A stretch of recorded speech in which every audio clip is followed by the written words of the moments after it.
Добро пожаловать в королевство! Это начало новой арки в королевстве. И для тех, кто не знает, о чем была предыдущая и чем она закончилась, то загляните по ссылочкам вверху. Придворный маг Грейс Ананси после своего последнего колдовства потеряла силы и упала без сознания. Рядом очень вовремя оказалась Селена. Серию с этими событиями можете глянуть по подсказке. Сейчас волшебница находится в особняке Юдит Ворд, а за ней присматривает Селена, девушка-эльф. Юдит не очень нравится перспектива того, что могущественный маг находится в ее доме. Она привыкла, что ее дом – это ее крепость. Находиться здесь могут лишь немногие, ибо множество тайн скрывает особняк безумной герцогини Ворд. Вообще, Юдит Ворд – это весьма интересная дама. Я хочу познакомить вас с небольшой предысторией этой экстравагантной женщины, которая, наверное, смогла вывести из себя почти каждую благовоспитанную леди светского общества. Впервые мы с ней познакомились на балу графа. Ссылка на серию вверху. И там мы ее застали в весьма интересных обстоятельствах. Что же скрывает в своем особняке прекрасная и безумная Юдит Ворд? Или же Джудит Вард, как ее звали когда-то. В некоторые далекие времена, более далекие, чем вы можете себе представить, когда Джудит была молода и любознательна, она посещала черные рынки и тайные аукционы. Посещала она их в надежде найти древние артефакты, необычные магические приспособления и сложные зелья. За пару последних лет она истратила на бесполезный хлам приличную сумму своего наследства от мужа и научилась более-менее отличать подделку и ширпотреб от действительно ценных вещей. На одном из таких аукционов последним лотом был представлен необычный экспонат. Маленькая девочка в клетке, которая, по заверению аукциониста, принадлежала благородной расе эльфов. Джудит впервые увидела человека, ребенка на подобном аукционе. Она не могла поверить в оживление всей публики и в то, сколько грязных и пошлых перешептываний было по поводу применения этой вещи. Во что бы то ни стало, девочку надо спасать, решила молодая герцогиня. Слава смотрящему, герцогиня была обеспечена более чем нужно, и отбирать ее богатство пока никто не планирует. Джудит удалось забрать запуганного ребенка с собой. Девочка дрожала, она содрогалась от малейшего прикосновения, в глазах читались боль и отчаяние. Ее недоверие было оправдано. Джудит оказала первую помощь, позволила девочке принять теплую ванну. После молодая герцогиня решила заботливо причесать девочку и поговорить с ней. В разговоре герцогиню поражало обращение хозяйка. Девочку явно тренировали и готовили быть услужливой. Спустя некоторое время, когда девочка привыкнет к теплоте и заботе, она станет приемной дочерью герцогини. И уж поверьте, девочка вырастет смелой, отважной и упрямой. Позже Джудит была вынуждена брать прислугу лишь на недолгое время и часто менять. Как оказалось, дети эльфов растут медленнее, чем человеческие, и этот факт он может вызвать определенные подозрения в кругах.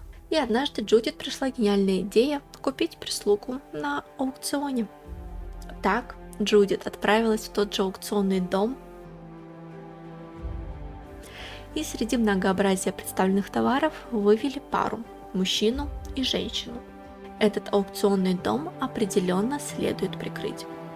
Они реальные безумцы и торгуют живыми людьми. Аукционист заявил, что молодая пара является дампирами. Это существа, сочетающие в себе человека и вампира. Заинтересованных в покупке было много, но денег на такую дорогую покупку хватало не у всех.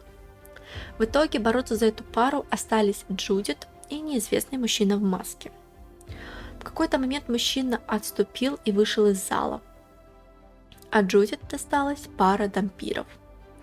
Джудит разместила их в комнате, но тут к ней пожаловал незваный гость. Владислаус Штраут. Таинственная личность светского общества, мужчина-загадка. Герцогиня слегка напряглась. Граф стал расспрашивать об аукционе, черном рынке. И Джудит догадалась, кто был тем мужчиной в маске. Попытка притвориться непонимающей успехом не увенчалась.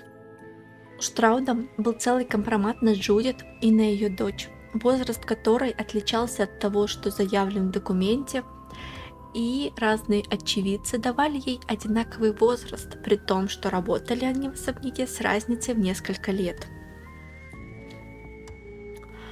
Также то, что Джудит свободно растрачивает наследство мужа и распоряжается им, прикрываясь несуществующим новым мужем, тоже ставит в опасность ее положение. Я напомню, что наследниками в семье могут быть только мальчики, поэтому Джудит находится в непростой ситуации. Граф ушел. На следующий день, все обдумав, герцогиня была готова обсудить свое положение со Штраутом.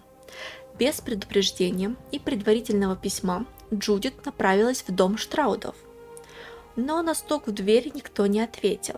Можно было бы развернуться и уйти, но послышались странные звуки.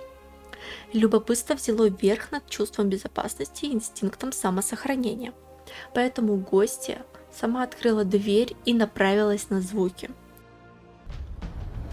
Картина, которая предстала взору, внушила ужас. Вампир сжимал шею человека, а рядом лежало 2 мертвых тела. Один из недоброжелателей направился в сторону Владислауса. Рефлексы Джудит сработали без ее осознанного вмешательства. И вот, стрела пронзила тело. В комнате было 4 трупа. Дрожащая от страха герцогиня и недоумевающий граф. Что делать в этой ситуации, никто не знал. Решено было поговорить. У обоих есть секреты, так что они могут прийти к соглашению. Ну или кто-то умрет. Но соглашение лучше. Так Владислаус узнал, что Джудит чуть ли не с детства увлечена древними артефактами и магическими приблудами. А Джудит узнала, что Владислаус является вампиром. Разговор был тяжелым, но только поначалу. Оба нашли общий язык и заключили некий пакт о неразглашении тайн друг друга. Также Джудит заинтересовала предположение Владислауса, что в аукционном доме может содержаться вампир.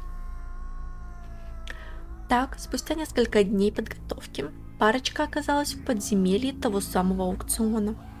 Местечко не из приятных. Вампиреныша отыскали быстро. Он был измотан, измучен, но агрессивный настрой не терял. И только когда он увидел перед собой вампира, то смог успокоиться и поверить в намерение его спасти. Слишком легко они его высвободили, но, возможно, дело в идеальном плане. Точно в нем. А как иначе? Вампир из подземелья уснул. Его уложили, чтобы отдохнул. Мешать не стали. Вампир же в полудреме направился в самое тайное место поместья Владислауса, в его святая святых. Он встал перед Эмилией на колени, приветствуя верховного вампира. Тут как тут оказался Владислаус. Он обозлился, как посмел некто шляться по его поместью и заходить куда заблагорассудится. Вампирские способности обоих оппонентов не действовали друг на друга. Их получилось разнять, когда появились Джудит и Нолл, верный дворецкий Владислауса. Из разговора с Дариусом, так звали вампира, который, как оказалось, намного старше Владислауса, выяснилось, что Эмилия не просто вампир, а истинная первородная. Вампиры, созданные проклятием, считаются сильными, но вот истинно первородный – это совершенно иной уровень. При обращении их человеческая сущность уходит в небытие. Считается, что для создания истинного первородного вампира необходимо не просто применить темное демоническое проклятие, но и перенесение в жертву души. Душа поглощается демоном, освобождая телесную оболочку, которую можно наполнить темной энергией. Эмилия не дошла до конца в превращении. Душа человека все еще в теле девушки. но стоит ей проснуться, как начнется разрушение. Истинно первородные могут создавать сильнейших вампиров, а их кровь может оживить человека при смерти. Вот такой вот разговор получился между героями.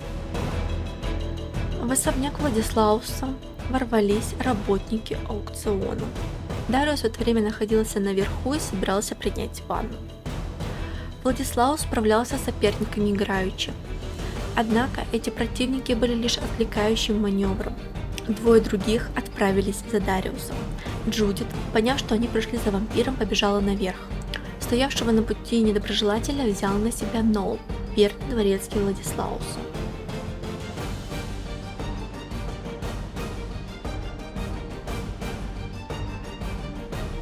Один из недоброжелателей успел вколоть шприц со святой водой в шею Дариуса. Тому осталось недолго. Герцогиня была ранена. Прилетел Владислаус.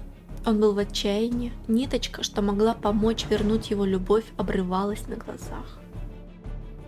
Умирающий вампир попросил спасти Джудит, превратив ее в вампира, использовав кровь Эмилии. Единственный, кто что-то знал о вампирах, погиб на глазах у Владислауса. Он снова остался один. Нол отвел Джудит в свободную комнату в поместье и уложил на кровать.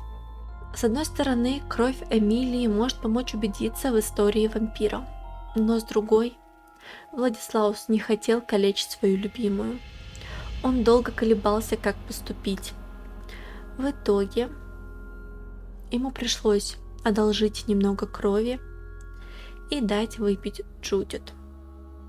Спустя несколько дней девушка по-прежнему лежала без сознания и до сих пор не очнулась. Похоже, попытка не удалась. Однако позже герцогиня Джудит очнулась при весьма необычных обстоятельствах. Ее беспокоила дикая жажда, хотелось пить, но не воды, она не понимала своих желаний. Девушку заперли в комнате, ей принесли бокал красной жидкости, которая оказалась ерайским напитком, живой водой, настоящим успокоительным средством. Когда обращенная обрела ясность ума, Владислаус рассказал, что, возможно, отныне Джудит станет вампиром. Он научит ее жить с этим, а также поможет Джудит с вампирами, так как сам он является обладателем такого. Против аукционного дома будет возбуждено дело, все будет изъято, все наработки останутся в подвале у Штрауда. Вам, наверное, интересно, кто держал этот аукцион. А держателями аукциона была семья маркизов Альта, главная ветвь этой семьи. Всех казнили. В живых оставили Эбенезера Альта и его тетушку-баронессу, которая давно отреклась от этого имени. Эбенезер Альта сможет возвысить семью и вернуть былое величие примерно лет через 30. С помощью влияния Владислауса Джудит узаконит свое наследство на официальном уровне, а Селина станет ее официальной дочерью. Позже девушка станет Селиной Снейк, а герцогиня из Джудит Вард станет Юдит Уорд. По совместительству тайный советник короны по мистическим преступлениям. Но это уже немножко другая история. А на этом я с вами прощаюсь и надеюсь, что начало арки вас заинтересовало. Всем до скорой встречи и пока-пока.